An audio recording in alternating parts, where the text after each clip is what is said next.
Sorry, my sweatshirt was keeping me quite toasty. I'm getting all riled up from all the basketball.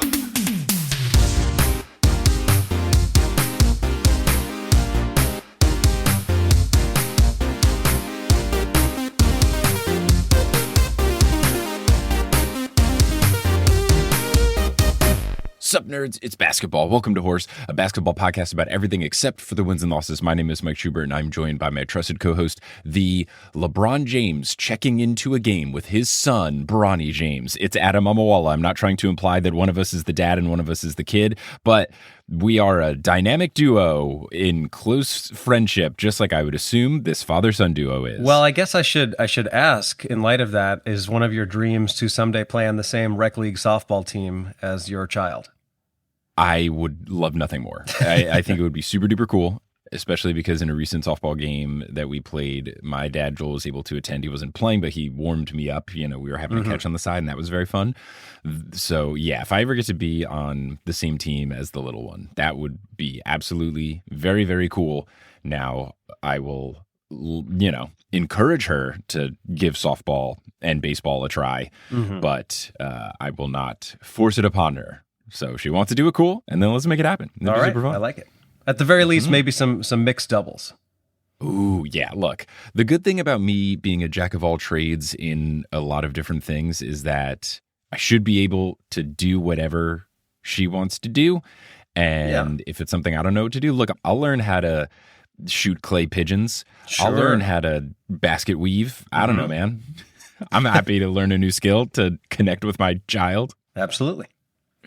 Now, let's get into basketball discussions. So to prepare for those basketball discussions, let's go to the Teal Memorial Locker Room, which is a place where you can do all sorts of fun things, like get ready to talk about basketball. Or basket weave, if that helps you calm down before a game. You can weave a basket and then shoot into the basket, just like James Naismith used to do back in the day. Full circle. Yeah, get it all done. You know who else is able to do whatever they want to do because we cherish them?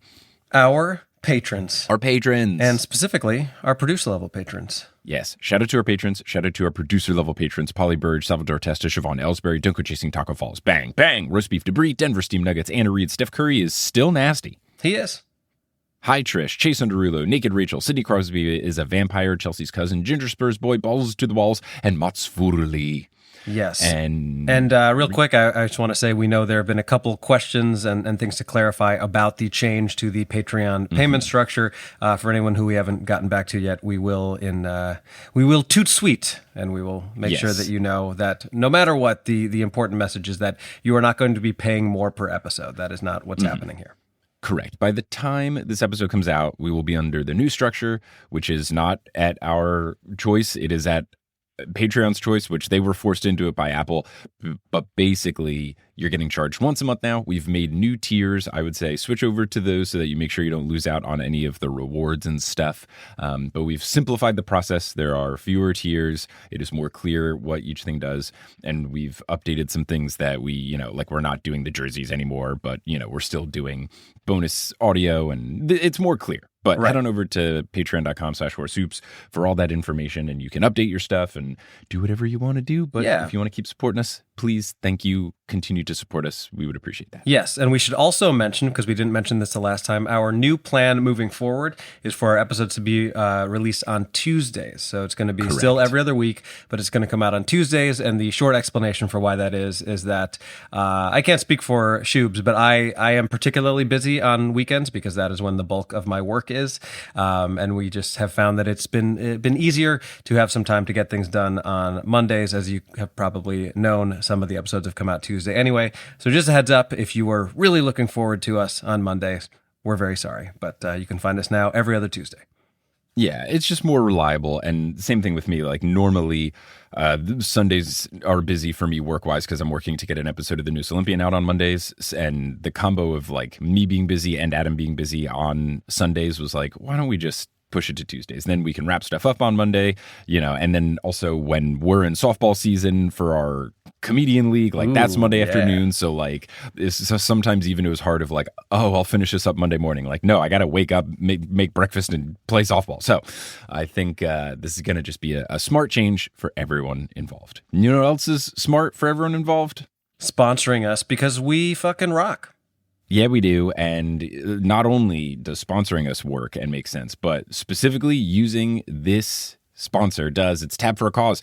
Tab for a Cause is so awesome. You go to tabforacause.org/horse. You install it in a couple of clicks. Every time you open a tab, you raise money for charity. Oh my goodness, what's not to love? How many tabs do you have open right now, Adam?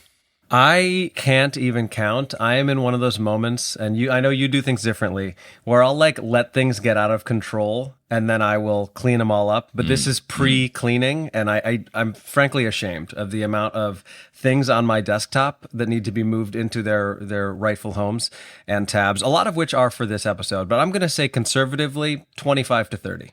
Gotcha. I'm at 4. Okay. Pretty big. If it makes day you feel for any better, I'm at like 57 unread emails in my work email that I like to keep quite low. So that can be the balance there. That's my version of leaving tabs and 57,000 in your non-work email. That's literally over 10,000. It's just not. It's just not worth it. It's just everything became my normal email. The internet just decided now if you buy something online that you get added to an impossible to unsubscribe for list. So annoying. And I've just given up. And I donated to one political candidate once, and then of course 87,000 get in on the mix because they're selling my information all over the place.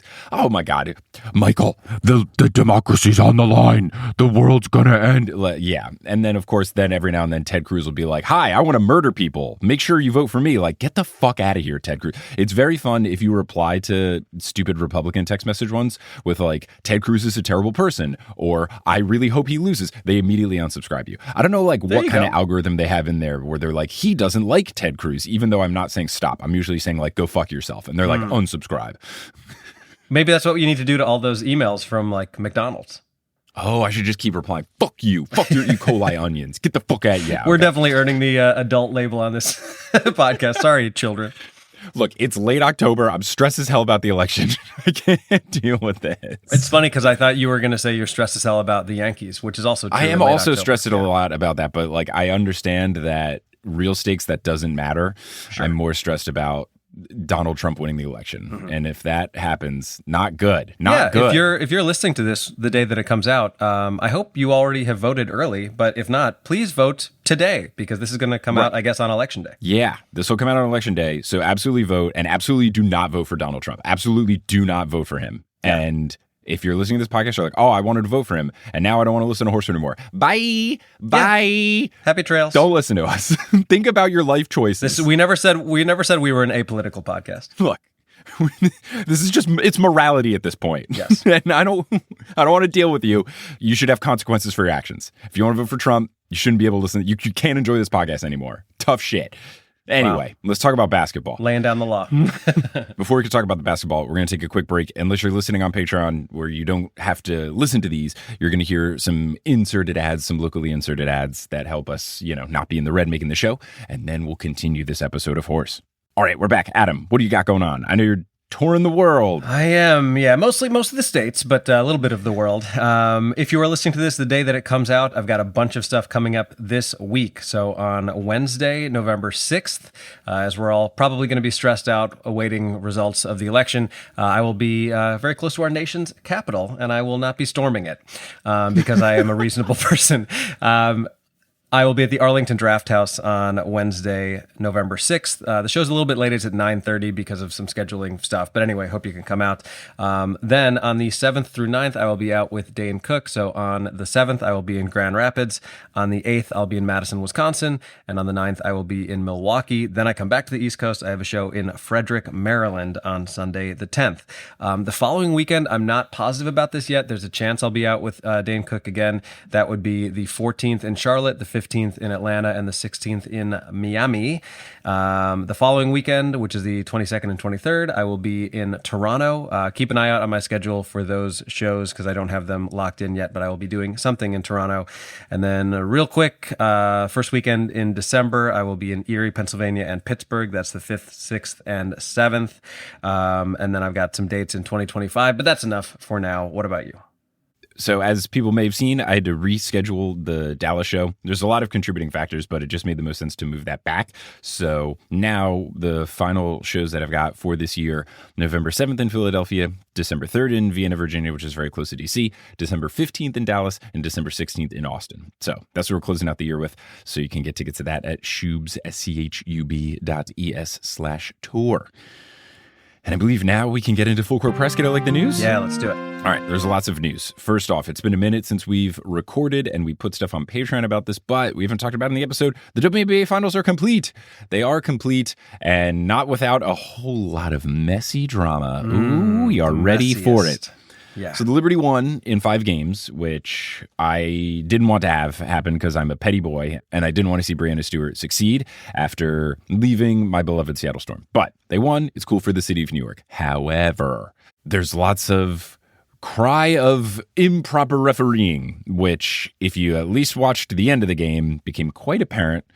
The Breanna Stewart situation where she caught the ball, traveled 2 separate times, then didn't get fouled, but they called it a foul, leading to some game-tying free throws, which led to overtime. Although, after Game 4, which the Lynx won, the Liberty were the ones crying about not getting the calls. So, believe what you wish to believe, I guess. Right. There's all sorts of ref complaining. It started I think the coach of the Lynx cried about it after Game 3.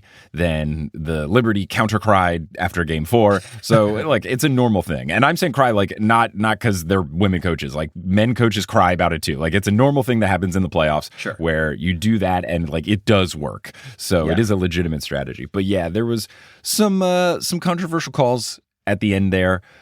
Also, though, as much as you want to say, and I think it was pretty clear that, that the calls were more skewed towards the Liberty's direction, at the end of the day, the Lynx, you want to be able to just put it away. Sabrina Ionescu shot 1 of 19. Breanna Stewart was 5 of 14 or something.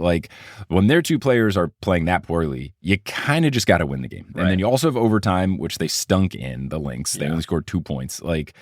Yes, you don't want it to come down to that, but also you don't want to put it in the position where it can come to that. So I don't know. It's tough. But looking at the series as a whole, you really couldn't ask for a lot more just in terms of compelling storylines. I mean, Game 2 was the only game that wasn't really close down the wire. Obviously, Game 1, the Lynx come back and win dramatically from down 15 in the last few minutes. Game 2, the Liberty win handily. Game 3, the Liberty turn the table. They come back from 15. Sabrina Ionescu hits what will probably be considered one of the most iconic shots in the history of the league thus far. Game 4, the Lynx win a close game. Game 5 goes back to overtime. So now let's talk about where we really operate, which is the drama that happened after the game. So immediately after, bad look situation from Kathy Engelbert, the commissioner of the WNBA, because she was wearing a dress with a print of the New York City skyline. Not necessarily a problem in terms of fashion. It did look kind of cool. A bit of a problem when it seems like the game was biased towards one team winning. And I don't know if she was wearing it the whole game. That's the weirder part. If she had put on a jacket or something, to say, hey, No, I'm saying if she had, then it would have been more okay, so she also had a Lynx thing that she would have worn had they won. Mm-hmm. But in this case, it just looked like, the fix is in, perhaps. And people were wondering, did she have a Mall of America one to put on if the Lynx won? I hate that that's the thing that we associate the most with Minnesota, which is a lovely city. It's such a good city. I love MSP. Every time I go there for a tour, and I'm going there next year, I'm so stoked about it. I absolutely hopefully love that in town. the summer. Yes, I'm going in April. Okay. That's also I've said this on some of my I've said this on some of my other podcasts. I've only ever been to that part of the Midwest. I've done a run of Chicago. I've done a run of Chicago, Milwaukee, Minneapolis, St. Paul a couple of years now. But I always go in the summer. So I'm what do people mean Milwaukee's cold? Milwaukee's amazing. Yeah. But yeah, it's a tough look. It would have been different if she had worn a dress of the city that was hosting the game every single game, it was a thing. It was she's got a Minnesota state flag patterned one at the Lynx home game number 1, and then she's got one that's the subway pattern in New York's home game 1. If it was a thing that she did for every 5 games, you could be okay, yeah, she's just wearing the dress of the home team. But in the decisive Game 5 where that you have to go down to hand the trophy after, it made me want the Lynx to win that much more, because it would have been so funny for her to be wearing that dress and giving the trophy over to the Minnesota Lynx. So it was that's a tough look. Another thing that was a tough look is that, and I think they're going to change this policy, the WNBA, when they broadcast the games and they do the coaches huddle, they broadcast it live. In the NBA, they always do it on a delay. Like it's always after, and it's like, let's see what the coach had to say to rile up the team. And it's always like the most generic, bland statement. The reason they're doing that is because they're not actually wanting to put like the coaching strategy on the broadcast, because then someone watching the game could be like, hey, JJ Redick, Doc Rivers just said that they're going to try to shoot threes and not like drive the lane. Like they try to intentionally edit out anything that is like real strategy to where they just only put vague platitudes. But the WNBA, when they do it live, so you had a point where you could hear the coach of the Liberty tell their team, hey, if you get fouled, embellish the foul. Right. And that's a bad look when you have a play called towards the end where like it basically Brianna Stewart like kind of flopped. Not that it's not a normal thing, not that it's not things that coaches aren't telling their players already. Oh, for but sure. It's just like, it's again, it's like different when you Engelbert hear it dress out thing. loud. Yeah. Yeah. It's just weird. And I don't understand why they're broadcasting it live. Like it's such a risk. Like anything could be said in that moment. Right. Like, they probably I don't know. won't moving forward, because I'm sure they weren't happy about that getting out. Oh, not at all. Not at all. So that was tough. Then you get to like the actual post-game press conferences, and Cheryl Reeve, the coach of the Lynx, just went scorched earth. She said that this shit was stolen from us. She said, everyone's going to say that I'm complaining and crying foul, but I don't care. Like, says the refereeing was unfair. Said the refereeing was not that hard, which is like, I don't know. Refereeing is a very difficult job. Very like, hard. I believe I was okay with everything else she said, but when she said it's not that hard, I was like, it is hard. Like but she went all upset, saying like they stole it from us and everything, which was very spicy. Yeah. Then had a little salt and said, but whatever, I guess congratulations to the Liberty. It took them 20 years to do it, but they finally won a championship. They were going for their first. We were trying to win our fifth. Oh, so good. The salt. And the best part about this, now these teams have a rivalry. And it's not just because of basketball reasons. It's because of petty outside of the sport reasons, which is where we operate. And now the Liberty hate the Aces, mainly because of basketball reasons. And now everyone hates the Liberty because of was it rigged reasons, especially the Lynx. And it makes next year extra dramatic. And that's where we're so happy to be. Now, I did tease this on the Patreon, and I never told you the story because I told you I would save it for the episode. But there was some spice for me as well. And I want to preface this story by saying that I'm not necessarily defending my actions here. I would say the vast majority of the time, if someone is being a drunk asshole, unless they're like physically threatening you, probably better to not engage. It's just like, don't walk yourself into a situation that could go south. But all to say, Celia and I were upstate for Game 5, so we went out to this little local bar in New Paltz, which is in the Hudson Valley, and we're watching the game. And it was also during a Mets-Dodgers playoff game that the Mets were getting their asses handed to them. So a lot of people were there to watch the Mets game, but there were like a not insignificant number of people there specifically to watch the Liberty game. So it was a pretty nice setup. We were able to get like the Liberty game on one of the main TVs, the Mets game on the other TV. Now, at some point, these two guys come in. One of them is like noticeably drunk. And just immediately, he's like doing that thing where he's like shitting on the fact that the game is on and being a dick about like, oh, like, where's Caitlin Clark? I don't see Caitlin Clark. It's like, she's not involved. And just antagonizing. And so throughout the game, obviously, like, it's getting very intense. And what was cool about it, and I shared a similar story for one of the other games, was that like even people who weren't there to watch the Liberty game started becoming more interested in that than in the Mets game, which was kind of a dud anyway. So at a certain point towards the end, especially as it's going into overtime, like a lot of the bar is watching it, and he's doing that fucking douchebag thing where he's like, hey, everybody, it's women's sports. We got to come watch this.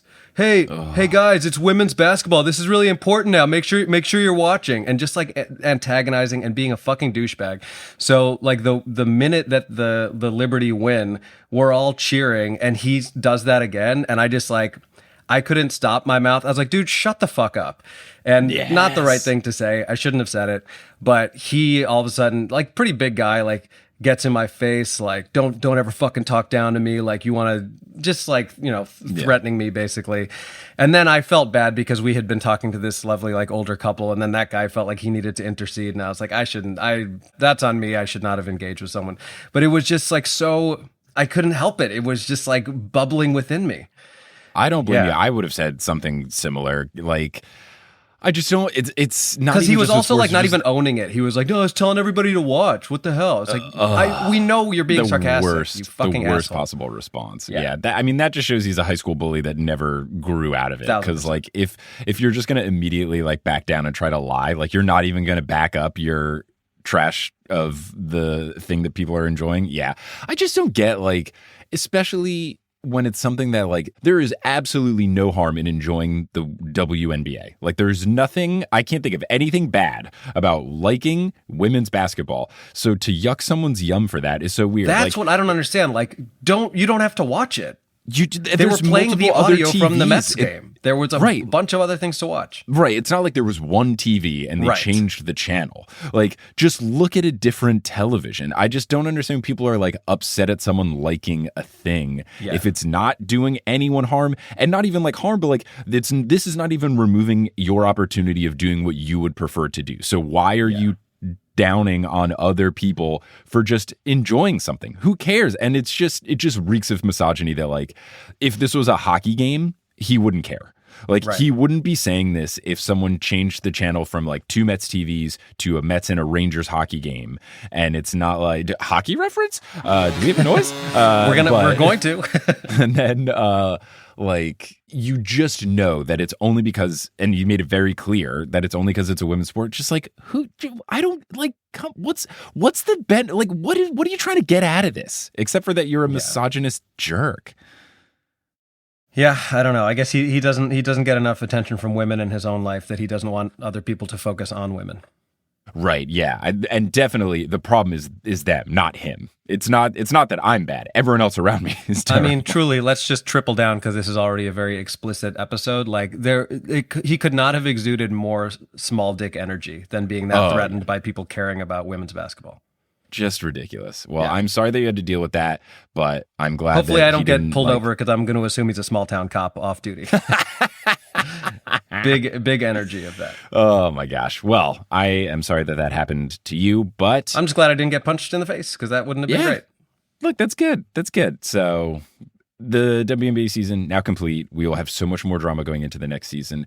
I'm intrigued to see how Nafisa Collier responds next year, trying to win that MVP, trying to get that title again. I think the Lynx will be in contention again. Nafisa Collier did have a very good Instagram carousel thing where she posted a lot of photos being like, oh yeah, good season, blah, blah, blah. And then the last photo was the photo of the Brianna Stewart non-foul, and like from an angle where it does not look like she's been fouled at all. So just like a very positive, like had a great season, not the outcome we were looking for. And then tiny little shade at the end of the post. Yeah. A little nugget for those who were observant. We'll definitely have to do a drama draft for the WNBA, the next WNBA season, because now, I can't believe we didn't.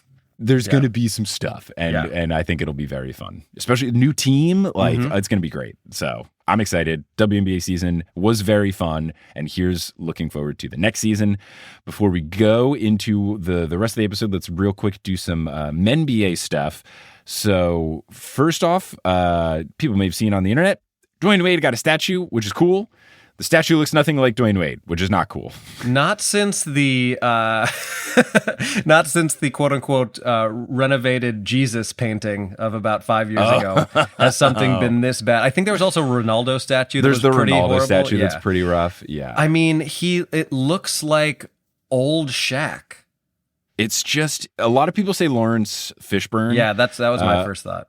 Which I think is good. It just, I don't know. I just really don't get it.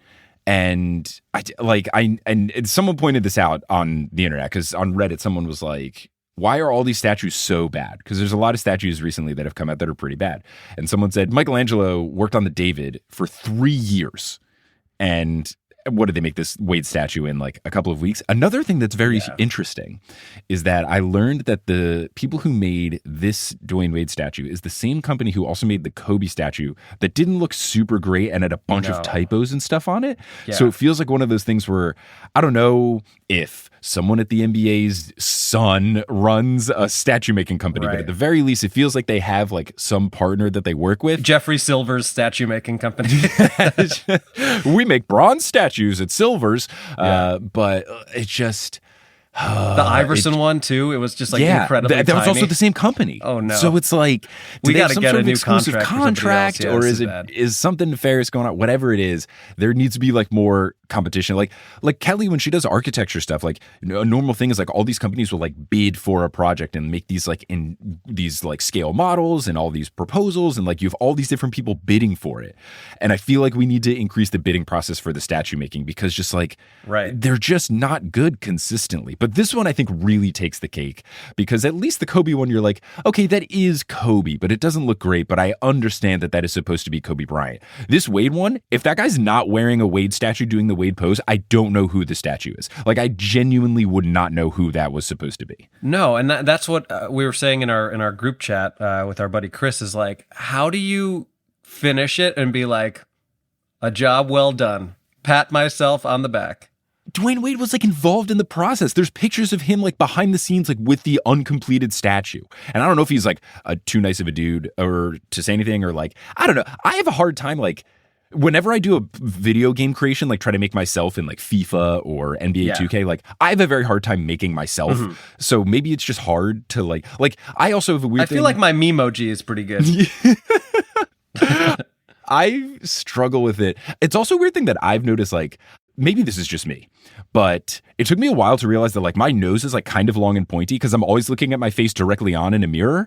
And then I saw like a side profile photo of me once and I'm like, wow, my nose is a lot longer than I recognized. And it's like, oh yeah, because I'm never like looking at myself from full side profile. Right, yeah. So maybe it's just hard to like see your face. And I don't know. I can't do any sort of art or self-portrait stuff, but I got to give a huge shout out to Dwayne Wade, because obviously this got all sorts of press. Charles Barkley, of course, made fun of it on the NBA it is terrible. TNT. It's terrible. But Dwayne Wade like made a statement and he was like, look, I don't care that this thing doesn't look like me. We're going for an artistic representation of the moment. Like, if I wanted it to look exactly like me, I would just stand outside the arena and take photos. We were going for more of an emotion as opposed to something to the effect where he's like, this is an artistic rendition of a moment and capturing an essence, which is like the nicest way to say, yeah, it doesn't look like me, but that's okay. Like, good guy Dwayne Wade for not throwing the artist under the bus. Sure. Like, here's what I want to know though. Like, you've seen the wax figures at like Madame Tussauds. Those are very accurate. They're so good that they've done things where there was one with Carmelo Anthony where they had the real person stand there and then he would like scare people because they are that good. I don't know enough about sculpture making or sculpting metal to have an answer for this, but is sculpting metal so much harder than sculpting wax that they couldn't make them as accurate? Like, how have we gotten worse at statue making? The Jordan statue outside the United Center was made 25 years ago and it's immaculate. I think we're just rushing it. It's everything like in modern America now, where everything is just quick, get it done, get it out. It's as opposed they don't make things like they used to. Like, I don't know, when did Dwayne Wade retire? Like, we could have been working on the statue the whole time. We knew he was getting a statue. This should have been a 5-year process. Yeah. Give me, that's what we need to do. When they eventually make the Jalen Brunson statue, make it like the David, out of marble, hand chiseled, and work on it for a decade. Wow. So Brunson's getting a statue after a couple years. You're already calling it. You got to speak it into existence. Okay. You got to just make it happen. So. All right. Wild stuff going on there, but shout out to Dwayne Wade. Now, other wild stuff. Very quickly, the Philadelphia 76ers already under investigation, and they have been fined $100,000 for sitting Joel Embiid when he appeared to be healthy during a nationally televised game. Basically, there's a rule in the NBA where if someone's legit injured, they are allowed to sit out a nationally televised game, but if it just seems like load management, they're not supposed to, and it became clear that the Sixers were just kind of load managing. But not a great start for the Sixers already, with like Paul George and Joel Embiid not playing the opening games, and the whole concern is like, will they be able to last the whole season? Right. They didn't make it to game 1. It's making my number 2 overall pick of the Sixers in the drama draft look pretty good. Yes, it is. My pick for the Nuggets, not looking too bad though, because Russell Westbrook is not playing good at basketball, except for last night. He played quite well. So that's the Russell Westbrook experience. It is. It really is at this point in time. Yeah.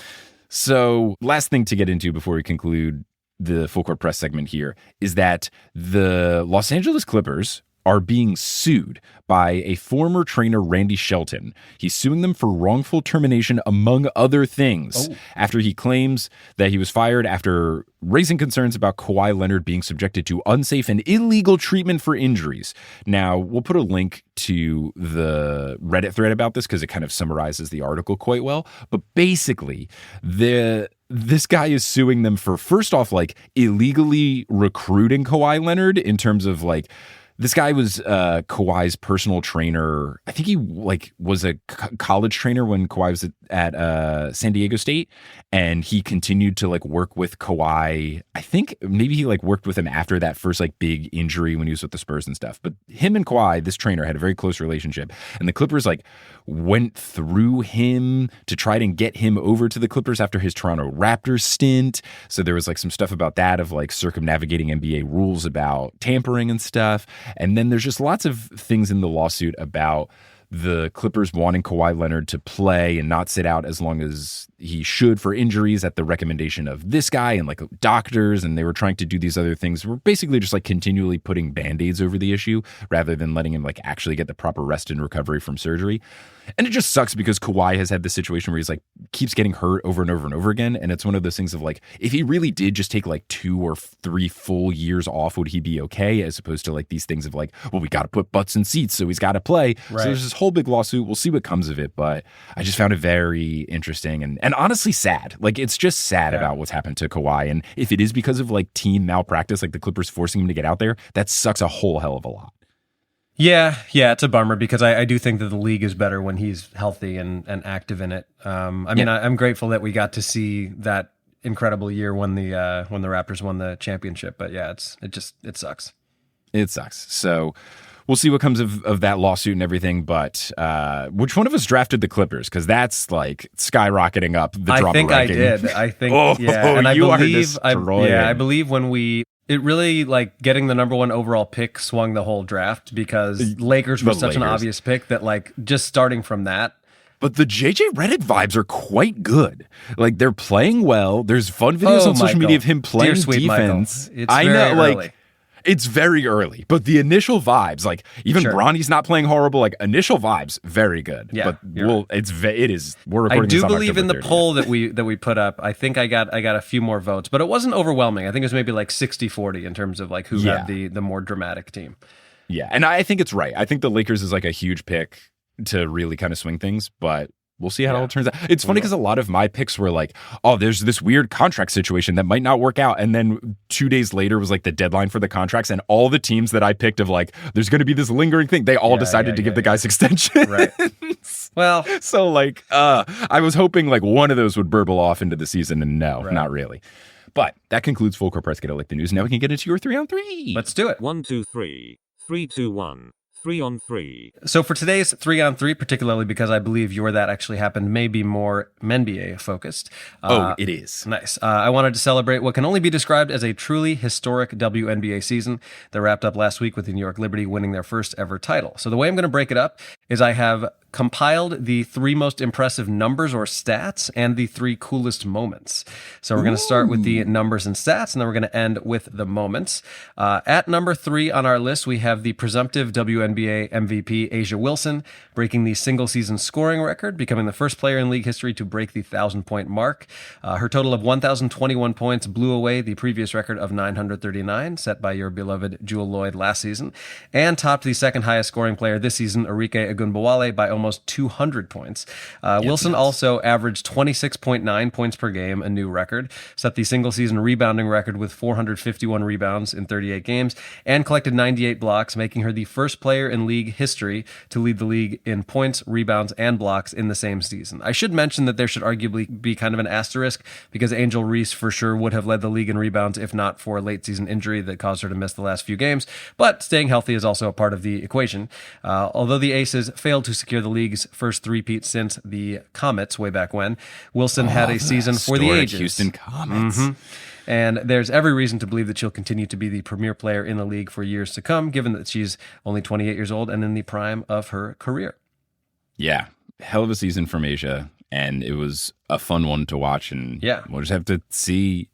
can she do it again? Right. And a shoe deal. I believe that was also a new part of the past year. So pretty cool. Yeah, I think they're announcing what the design looks like soon. I think so, yeah. But the deal was announced during the season, and I think finally like the unveiling will be happening soon. Didn't they say it was called like the A1 though, which just makes you think of steak sauce? Oh, it's pretty good. I mean, her logo is very cool because it like actually it's just more of like a star and like kind of like an A, as opposed to all these new things which are like, how do we most creatively put the two initials of the player and their number together? Right. Like it's more legit like that, and I think it'll be good. I mean, Sabrina Ionescu's shoes are very, very popular. Lots of guys in the NBA wear her shoes, so I think it'll be very cool to see like, can Asia's shoe also take off? And Nike having Sabrina, Asia, and Caitlin Clark all under their roster. Wow. Oh, yeah. I mean, I know like the Reebok just threw a bunch of money at Angel Reese, and we'll see if they can like get back into the mix. But Nike, at least for women's hoops, is looking pretty strong. Oh, yeah. Our final two entries celebrate the enormous growth of the league itself, and for those of you hoping to hear about the record set by Angel Reese and Caitlin Clark, you'll have to subscribe to our Patreon at patreon.com/horsehoops, because they earned a tie at 4th and 5th place on my list. And yes, it was a tie so that nobody yelled at me. At number 2 on our list, we are going to celebrate the enormous increase in TV viewership that the league saw this year, blowing every previous season out of the water. In fact, before the season had even begun, nearly 2.5 million people watched the WNBA draft, an event that wasn't even always televised, let alone sought out by so many fans, except definitely not that one guy in New Paltz. That momentum maintained throughout the season, and on June 16th, in their second head-to-head meeting in the league, the Indiana Fever versus Chicago Sky matchup of rookies Caitlin Clark and Angel Reese drew 2.25 million viewers, making it the most-watched WNBA game in 23 years. The WNBA Finals, which just wrapped up, averaged 1.6 million viewers per game, also a new high, and the most-watched series in 25 years. And in general, the league's average game viewership jumped from an average of 223.2 thousand per game in 2023 to a whopping 672.7 thousand game mark in 2024, more than tripling the previous season. Pretty incredible stuff. That's wild, and that's great and perfect timing for the WNBA players union to be able to opt out of the CBA, which they have done. Hell yeah. And gosh, like perfect timing. You couldn't draw it up better, because now they can just point to all of these numbers and say, give us more money right now. It's going to be awesome. Finally, we celebrate the actual in-person attendance of this historic season, and the reason I gave this the number one spot is that it's one thing to turn a game on your TV. It's a completely different thing to spend your time and hard-earned money to make a WNBA game your activity for the day or evening. As expected, the in-person attendance made a huge leap from last year, most notably the Indiana Fever, who drafted Caitlin Clark with the number one overall pick in the draft. The Fever saw a 182% increase in tickets purchased from 2023 to 2024, going from roughly 228,000 tickets sold to almost 644,000. In general, the league's overall ticket sales jumped from a strong 3.17 million in 2023 to an incredible 4.71 million this year. And my hope is that between expansion and the growing popularity in the league, we will never again see that number below 5 million. Pretty awesome stuff. Yeah, and RIP to when I got floor courtside seats at the Indiana Fever for $80. Dude, what must those have been going for any game this year? I don't know, like $1,000, but easily? 88-0. Unbelievable. Unbelievable. Moving along to the top 3 moments from the season that was, we start with Arike Ogunbowale putting an absolute clinic on at the WNBA All-Star Game after being snubbed from the Olympic team. We love a revenge game. As a reminder, rather than a standard All-Star Game, this year's contest featured the top players from the WNBA competing against the players on the U.S. Women's Olympic team before they went off to Paris. Important side note, you won't see the women's gold medal performance on this list because I'm only sticking to WNBA-specific stuff. Right. But shout out to the women for securing the gold, as they always do. Suck it, France. I want to throw that in as well. In any event, there was a lot of chatter about the fact that Ogunbowale felt snubbed in 2021, so much so that she prematurely took herself out of the running for this year's team. Nevertheless, there was clearly some emotion and bad blood there, because Ogunbowale put on an absolute show at the All-Star Game, scoring an All-Star Game record of 34 points. Even more ridiculous, she scored every single one of those points in the second half. That's the most absurd aspect. I am still shocked that that's not the record, because apparently that was just 1 point shy of the WNBA record of 35 points scored in a half by the Tulsa Shocks. Is it Raquana Williams? Do you know this person? I do not know. Either way, I will be honest. That's before my time. Tulsa Shock is like way old. Yeah. They don't exist anymore. But I'll share some highlights from the game. It was absolutely incredible. The game itself was fantastic and objectively way more compelling than any recent NBA All-Star game, which has essentially just become a dunk contest and walk-through practice in recent seasons. Turns out people trying to play well is fun to watch. What a novel concept. Super fun. Yeah. At number 2, get the tissues ready because we have Diana Taurasi saying a potential farewell to the Phoenix Mercury fans. Now, as of this recording, the latest reports are that DT is still mulling whether or not to retire. And if she does, who could blame her? The woman has accomplished just about everything there is to accomplish in this sport. She's a 3-time WNBA champion, a 6-time gold medalist, a regular season MVP, twice a finals MVP. And these are just a few of her comically long lists of accomplishments on her wiki page. In any case, there was a lot of speculation throughout the season as to whether or not this one would be her last, and she has always maintained that she doesn't want a farewell tour. But during the possible final home game for the Phoenix Mercury, the team on which DT has spent her entire WNBA career, she reluctantly took the microphone and addressed the crowd. And I'll share a video of the speech for anyone who missed it, but she deftly finds a way to say goodbye while simultaneously leaving the door open for a potential comeback. Whether this ends up being it for Diana or she keeps playing, she will undoubtedly go down as one of the greatest basketball players in the history of the sport, a genuine icon, and one of the most easy layup Hall of Fame cases ever. The fans were chanting one more year as she gave her speech, and I guess we shall see. And I think she said, "You got Sue with that last time." Like, and it mirrors what Sue did, because Sue was a similar, like, all of a sudden at the last minute, like, hey, this might be it. I think Sue Bird is definitely more of the type to do a farewell tour than Diana, but like Diana, I think for a lot, there's certain players that you can say, it's interesting. There's players you can do kind of like the Jordan versus LeBron thing, right? Of like Maya Moore at her peak is probably closer to like Jordan, where it was like shorter career, but like just absolutely unstoppable, lots of championships. But if you look at just like career, Diana Taurasi is like the number one. Like she's the GOAT, like in terms of LeBron, where you just look at like the body of work. So for someone so important to the league for so many years that like really has made the league what it is, I feel like the league is probably like, Diana, could you please, that, like, I am sure there's people in the official that are like, we would absolutely adore you doing a farewell tour. Sure. Please. But obviously, if there's going to be someone to say, no, fuck you, it's Diana Taurasi. In the same way that I have no doubt that whenever Greg Popovich retires, he's just going to release like a 2-word press statement that's like, I'm out. Or thanks. Yeah, exactly. Thanks, and make sure to retired. vote. I'm the best. I love Greg Popovich. Right, yeah. No, what a dude. What a guy.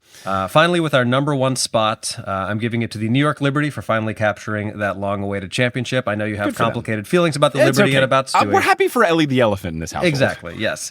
But regardless, you do have to give the Liberty a lot of credit. After a dominant regular season that saw them go 32-8 and secure the number 1 overall seed, the Liberty easily dispatched the lowly Atlanta Dream in the first round, defeated the 2-time reigning champion Las Vegas Aces 3-1 in the second round in impressive fashion, and might I also add that your boy was there for game 2, and then defeated the Minnesota Lynx in an instant classic decisive 5th game that will be talked about for years to come.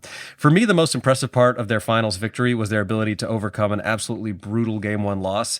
Coming into the series, the narrative largely centered around the fact that this was the Liberty's 6th trip to the finals, and they had come up short the first 5 times.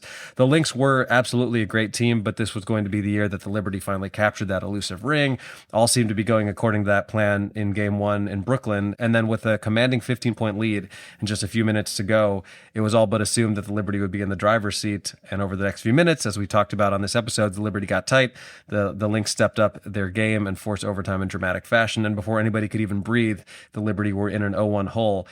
And honestly, it would have been very easy at that moment to let all of the pressure and the negative talk get to them, but the Liberty put the disappointment behind them quickly. They won game 2 in decisive fashion, then came back from down 15 themselves in game 3 to win on that dramatic Ionescu 3, dropped a close game 4, and then, of course, won game 5 back in New York City. For the first half, it really felt like the moment was too big for New York, and Minnesota's stifling defense had them flustered and out of their rhythm, but once the second half began, the Liberty locked in and got back in the game, leaving it a coin flip in the final moments. When all was said and done, after a dramatic and controversial last few minutes led to another overtime, the Liberty finally exorcised those demons of finals past and hoisted that elusive trophy.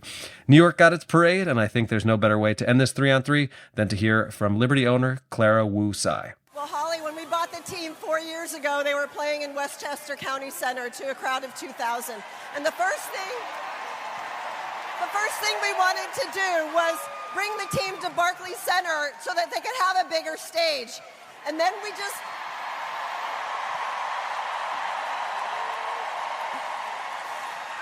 And then we wanted to give them facilities and performance and nutrition and everything that they deserve because they are such elite professional athletes. And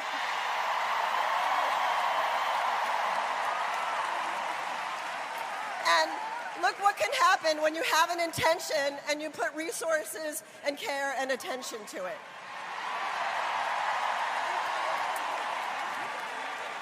This is what can happen when you invest in women. Thank you. Yeah, that's awesome. Someone put a really good quote because there was they put out like a thing saying like, "You're welcome, New York, for bringing a basketball championship to the city," and people were like, "Oh, is this a shot at James Dolan?" The Knicks used to own the Liberty, and originally they played at MSG. They had a season where they played in Radio City Music Hall, and then as the WNBA kind of lost a little popularity, they were kind of pushed more off to the side. And someone on Reddit made a great comment. Dolan treated the Liberty like a team that was not making him money, and the Nets ownership, they treated them like a team who could make them money. Like they did it as an investment of like, let's pour in the resources to make something better, as opposed to like, let's shove them to the Westchester County Community Center, right? Which you could access by Metro North, and I did, so that was very convenient to go to games. But yeah, I'm glad. Though I would have loved it if it was under the Knicks umbrella, I'm glad that this happened because clearly this ownership gives more of a damn about the Liberty, and look at what it did. Yeah, love it. All right, let's get to your That Actually Happened. Yes, so we'll get into That Actually Happened, which is inspired by sadness, but after hearing the story, there will be gladness because we're going to do an homage to one of my favorite players of all time, someone whose jersey I have and proudly wore to many a music festival.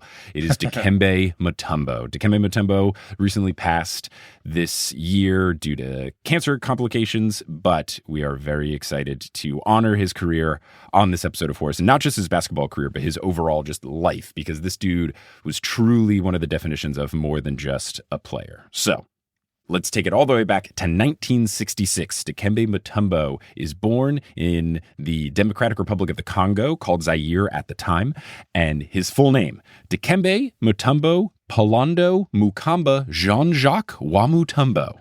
So a very fun name, always good. Try to fit that on a jersey.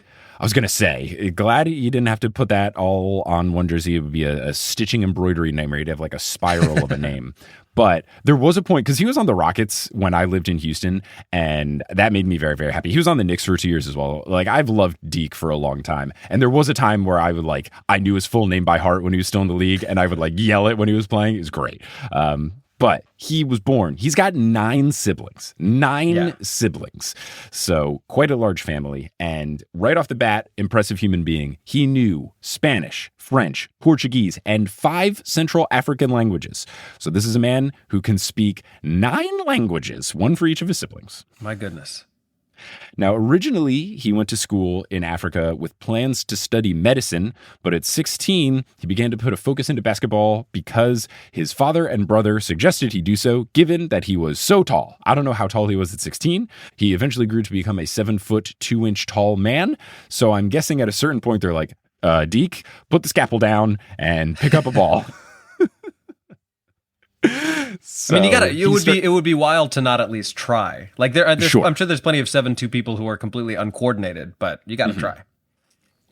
At least give it a shot. Yeah. I mean, we've seen many a person just be that tall and just like you can have an all right career even though you're not super athletic, but Dikembe was a monster. So at 16, he starts putting more of an effort into basketball. Then he moves to the United States at age 21 to go to college, which is definitely a lot later than normal. Your standard sort of 18 in college, so older in that situation. He went to Georgetown, originally again with plans to study medicine, but he was recruited by Georgetown's coach to join the basketball team, and he, of course, started playing basketball, and then that ended up being a very successful endeavor for him and for Georgetown. When he arrived at Georgetown, he spoke almost no English, so he had to take English as second language courses. But he spoke 9 languages, but English was not one of them. I know, right? Yeah. Like, so that's the thing. Originally, he spoke 8 languages, none were English, then learned English, so chalked it up to 9. So he learned English, got on the team, and one of his teammates was Hall of Famer Alonzo Mourning. So they had an incredible roster at Georgetown. They were both very defensive-minded big men. They like shared Defensive Player of the Year one year, and the student section at Georgetown created something called Rejection Row. It was a section underneath the basket. They had this big banner, and every time one of them got a block, they'd put a silhouette of a hand on it, like like in baseball normally when you have like pitchers and you put strikes, like the K for each time. I love that. So baseball reference if we didn't play the noise already yet. So that's a very fun thing. He won Big East Defensive Player of the Year twice, sharing it one time with Alonzo Mourning. He did graduate from Georgetown, which is very cool. We'll see a lot of players not actually graduate, or they'll have to like go back to graduate. But he graduated with a bachelor's degree in linguistics and diplomacy. So that ends the college tenure of Dikembe Mutombo. And now we can get into the pro tenure of Dikembe Mutombo. He went 4th overall in the 1991 NBA draft. And that was the year Larry Johnson went number 1. And a bunch of guys you probably haven't heard of were in that draft. So if you redo that draft, he's for sure number 1 overall. He's the only person from that draft to go into the Hall of Fame. So the Denver Nuggets got an absolute steal of getting Dikembe Mutombo at number 4, and that was in the 91 season. In 1992, the Dikembe Mutombo finger wag begins. And this, if not his legacy for many other things he's done. The finger wag is definitely the most iconic Dikembe Mutombo thing. If you've never seen it, his signature move was blocking a shot and then finger wagging. Now, it changed over the years due to NBA taunting rules. Originally, he would finger wag directly at the person that he blocked, which was good. There was a quote from a past player who said it was the longest finger he's ever seen. And then I think Luther Head, who was his teammate on the Rockets, once said when I think he said something of like, you almost wanted to get blocked by Dikembe when you first came to the league just to see it happen to you. And he's like, I'm so glad he's our teammate now, so I can see him do it to other people. Oh my God. So 92 begins the finger wag. He originally, after he blocked people, he used to just shake his head, which is also a really good, fun like taunting move to not do. Up in here. Not here. So he did that, but then he switched to do a finger wag because he said he wanted something to truly like signify when he was dominating a game. Like he wanted a thing. And I love that it was intentional. Like, I need a thing. What am I going to do? I'm going to finger wag. I love it. I don't know that it ever happened, but I would love to find footage if he did it like in the middle of a play and then got another block in the same play. Yes, he 1,000% has. He's done it. We'll have to see if it's on YouTube, but like there's definitely so one. Funny. I think if you probably just YouTube like Dikembe Mutombo finger wag, there's definitely one where he blocks finger wags and then blocks another one. I've so seen funny. the clip. Because I've seen the Manute Bol clip where he 3 blocks like 4 or 5 shots in the same sequence, but yeah, that would be amazing. I want to say it's more than 2 blocks too from the one I've seen. And he does finger wag every time. And he does it like really quick where he's like, I'm contractually obligated to do this, but I still need to play defense. It's so good. I love Dikembe Mutombo so much. So at this point in time, he was gaining more popularity. The finger wag really kind of made him a more marketable star. He signed an endorsement deal with Adidas. They had this commercial, which we'll link to it. It's a really good one where he goes, "No one flies in the house of Mutombo." Like, it's this great, they had this like cool African-inspired logo for him and everything with the 55, which is his number. And he was good right off the bat. Made an all-star team as a rookie, averaged 17 points, 12 rebounds, and almost 3 blocks a game. And then upped that in the 93-94 season, averaged 4.1 blocks per game. And that was the season where they pulled off that iconic upset over the Sonics after dropping the first 2 games, which we've talked about on this podcast before. Yeah. The season after that, he won Defensive Player of the Year. And then the season after that, after the 96 season, his contract with the Nuggets was up. He wanted a 10-year deal because this is the point in the NBA where you could have just like wild long contracts of all sorts of length. Like Jordan had long contracts and all these other players had these long things before the CBA said they got to be shorter. And at the time, the Nuggets, who, you know, they were like bottom of the league, or I guess like middle-ish, but like they were not a historically successful franchise, small market, like not as big of a town. Denver hadn't grown to what it is today. And the owner just said, we can't do this. It's impossible. Later on, the GM said it was the worst decision that they've ever made in their career, was not giving him this contract. Because he went on to play until 2009. Like, this would have been a completely fine contract to have for him. Yeah, I think of his most dominant years as having been on the Nuggets and the Hawks. Like, he bounced around a lot after that, but those were definitely the 2 places where he was, like, most impressive. Right. So I think that contract would have been just fine, and he would have gone down as like he would have been like Dirk to the Nuggets, even if they don't win a title. Like he's going to be an all-timer if he just stays with one team the whole time. Right. So I'm glad he still had a career, but I agree with this dude. You should have just given him the big deal. Instead, he signed a 5-year, $55 million deal with the Hawks. And during his Hawks tenure in the 98-99 season, the finger wag was banned. And after a brief period of protest, which I couldn't find out what that meant on the internet, like it was a quote on Wikipedia that was like, after a period of protest. And I was trying to find like, what was the protest? I don't know if he actually did anything to protest other than like maybe just stood outside the league offices wagging his finger. I think he like complained to the commissioner, but I don't know if he like actually did anything to protest. But the finger wag was banned because coaches and players complained about it. So boo-hoo, get your tissues. So they banned him doing it to players in 1999. He was very upset. Mutombo about it said, quote, I was very mad when that happened. I was very mad when that happened. I was very mad when that happened. I tried to call my friend, the commissioner, David Stern. I tried to tell the commissioner there was no way he could do that. I couldn't stop the finger wag because the fans were asking for it. I love Dikembe, person of the people. Well, but and also one of my favorite Jordan moments was that he for years had not dunked on Mutombo, and then during the second three-peat years between 96 and 98, he finally got his dunk on Mutombo and wagged a finger in his face, knowing that he would get a technical, but it was a fun moment. I think there was a lot of mutual respect there. It wasn't anything like... I think they really liked each other. I mean, and then Jordan did the closed eyes free throw thing against Mutombo. Welcome to the league. Good. So fun. Yeah. So then he gets traded to the Sixers in 2001. He's part of that finals run team, which is cool. Gets traded to the Nets. After that, he signs with the Knicks. And this is the huge legacy of Knicks legend Dikembe Mutombo. This is when the finger wag returned because he talked to a referee, and a referee said to him, if you are not doing it at a player, it's not taunting. If you do it to the crowd, it is just a general celebration, and there's no rule against that. Yeah. So during the 2003-2004 season, the finger wag returned. About this, Mutombo said, quote, we were playing against the Nets, and I blocked 11 shots in the game, which is a lot.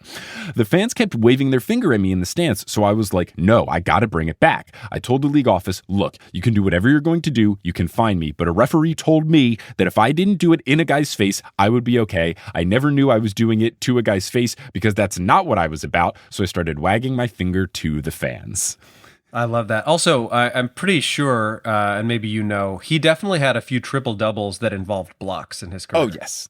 Oh, yeah. Points, rebounds, blocks. He definitely had a couple of I don't think he ever got a quadruple-double. I think that's only David Robinson and Hakeem Olajuwon, but he was probably close.